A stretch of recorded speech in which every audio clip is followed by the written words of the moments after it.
आज हवा उड़ रही है मार्केट के अंदर, खास करके पत्रकार बंधुओं में, कि हो सकता है कि भाजपा बहन जी को समर्थन दे दे। ये पता नहीं, ये बाद की बात है, ये क्या होगा, ये बहन जी के लेवल का मामला, इसे तो हम कह नहीं सकते। और पत्रकार बंधु हमारे क्या कहते हैं वो अलग बात है, पर मुझे नहीं लगता कि बहन कुमारी मायावती कभी समर्थन बीजेपी को देंगे, कभी नहीं देंगे। बीजेपी को कभी नहीं दे सकते। मैं लेने की बात कर रहा हूँ, तो ले तो सकती है ना बीजेपी से। वो बाद की बात है, चुनाव के बाद क्या होगा वो बहन जी के निर्णय है। ठीक है।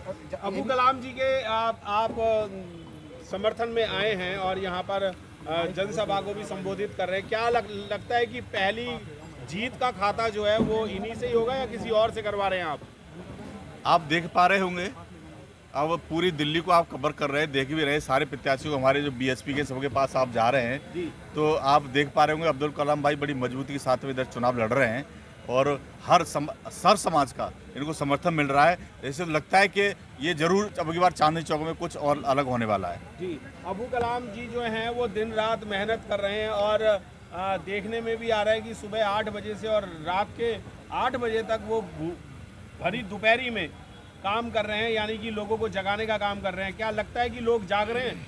बिल्कुल जगेंगे, लोग तो जाग चुके हैं वैसे, और जो थोड़ी बहुत है वो भाई अब्दुल कलाम जी लगे हैं, हम लोग लगे हैं, आप सब लोग लगे हैं जगाने के लिए। और ये अकेले अब्दुल कलाम का काम नहीं है, ये बहुजन समाज के और खास तौर से SC/ST माइनॉरिटी के साथ साथ जो सर्व समाज में जो सवर्ण कास्ट के जो गरीब लोग हैं उनका भी यही काम है और बहुजन समाज पार्टी उनका कल्याण कर सकती है और कोई नहीं कर सकता। दलित मुस्लिम गठबंधन की जिस तरीके प्रचार करने के लिए बहन जी दिल्ली क्यों नहीं आ पा रही?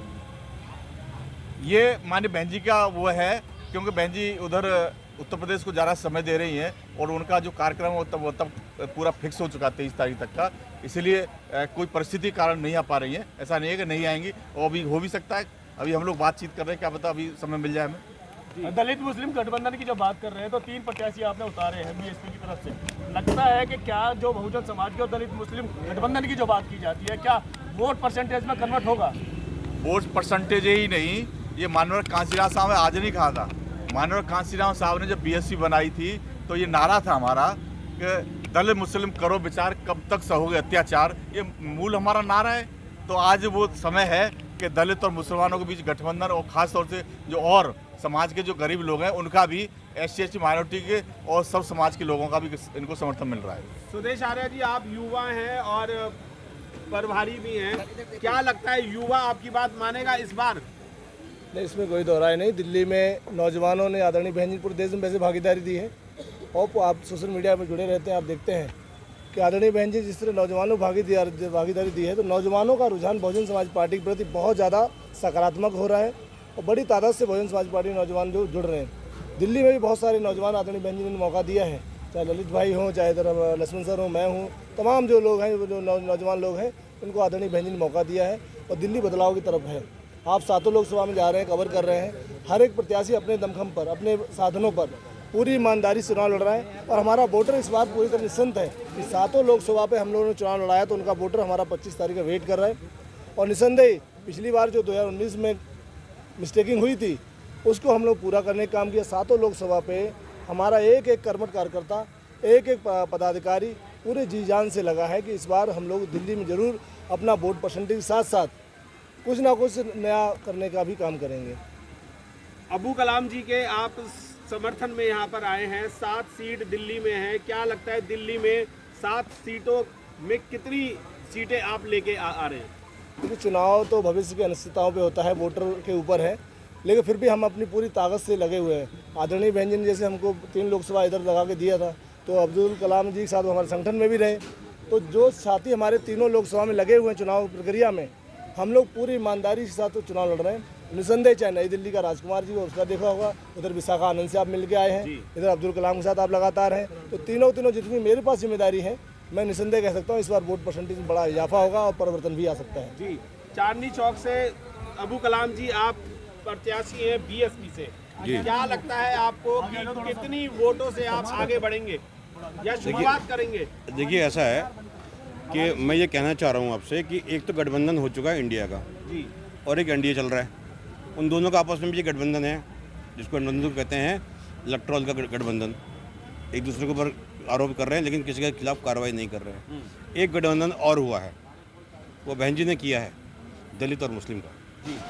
ये दलित और मुस्लिम का जो गठबंधन है ना, ये कई नेताओं की नींद हराम कर दी है इसने, और कई नेताओं को इसने डरा दिया है। नेताओं के नहीं, ये गोदी मीडिया भी इससे वो नहीं बचा हुआ, वो भी डर गया है और इनके पेट में दर्द होने लगा है।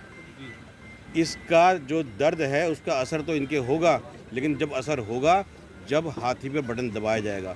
ये बात समझ में तब आएगी जब हमारे लोग, हमारा SC, हमारा दलित, हमारा किसान, हमारा मजदूर, हमारे जो मुस्लिम भाई हैं, एक साथ इकट्ठा होकर के ईमानदारी से अगर वोट देंगे, संविधान के लिए वोट देंगे, इन नफरत के खिलाफ वोट देंगे, तो हमारा रिजल्ट बहुत अच्छा आने वाला है। ये आप देख लीजिएगा। बीजेपी जो है वो मुस्लिम को पसंद नहीं करती है और आम आदमी पार्टी सुअर का मीट खिलाती है मुस्लिमों को। क्या लगता है कि वो बात सुन करके BSP को वो वोट देने का काम करेंगे और आपकी बात मानेंगे?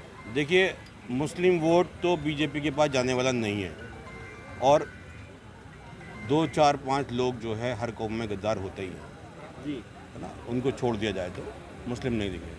दूसरी बात, पार्टी सुअर का मीट खिलाती है, आम आदमी पार्टी ने जो नालायकपन किया है, जो काम किया उन्होंने, और ये धर्म के खिलाफ उन्होंने एक मजाक जो करने की कोशिश की है, हमारे जो अपमान करने की कोशिश की है, मुसलमान समाज का अपमान करने की कोशिश की है, जो उन्होंने भावनाओं से खेलने की कोशिश की है, हमारी आस्था से खेलने की कोशिश की है, इसका जवाब बहुत जल्द हमारे लोग देने वाले हैं, SC देने वाले हैं। क्योंकि उन लोगों की ये बात बुरी लगी है कि इन लोगों ने किस तरीके से हम लोगों को बदनाम करने की कोशिश की है, और इसका बदला लिया जाएगा, पूरी तरीके से लिया जाएगा। और इसका बदला जो लिया जाएगा, इसका पूरा जवाब JP अग्रवाल कांग्रेस पे पड़ने वाला है। आप मुस्लिम कम्युनिटी से आते हैं, क्या लगता है कितने मुस्लिम आपकी लोकसभा में आपके साथ रहेंगे? मुस्लिम हमारे साथ लगे हुए हैं, पूरी तरीके से लगे हुए हैं। जो हमारे कार्यकर्ता हैं, SC मुस्लिम कार्यकर्ता हमारे हैं, दिन रात लगे हुए हैं मेरे साथ। और जब मेरी तबीयत खराब हो जाती है, मैं तो लेट जाता हूँ, ये लोग तो लेटते भी नहीं हैं, आराम भी नहीं करते दिन रात। ये मैं इनको रात को 12 बजे जाकर देखता हूँ तो ये जो है काम करते हुए मिलते हैं, ये योजना बनाते हुए मिलते हैं। ये सभी लोग लगे हुए हैं। आप ये समझिएगा कि किस तरीके से ये लोग काम कर रहे हैं, शेरों की तरह ये लोग काम कर रहे हैं। मैं तो देखता हूँ इन लोगों की किस तरीके से मेहनत है। धूप में ये नहीं थकते हैं, रात को ये परेशान नहीं होते हैं। पूरे कार्यकर्ता हमारे बहुत तन मन धन से लगे हुए हैं, सब चीज़ ठीक से चल रहा है, कोई दिक्कत वाली बात नहीं है। और मुस्लिम समाज हमारे साथ आ गया है। कुछ मुस्लिम जो डरा हुआ है वो गोपनीय तरीके से हमारी मदद कर रहा है, मैं आपको बता देता हूँ। लास्ट आपसे एक क्वेश्चन है कि आप अपनी जनता को क्या अपील करेंगे? 2 लाइनें शेर के माध्यम से आप अपील कीजिए, जो शेर व शायरी आप कर पाते हैं। देखिए, मैं तो एक अपील करूँगा आपसे कि जो सो रहे हैं उन्हें नींद से जगाएंगे। झुलसती रेत को गुलजार हम बनाएंगे। हमें मिटाने के मंसूबे बनाने वालों, हम पलक झपकते ही तुमको जाकर मिटाएंगे।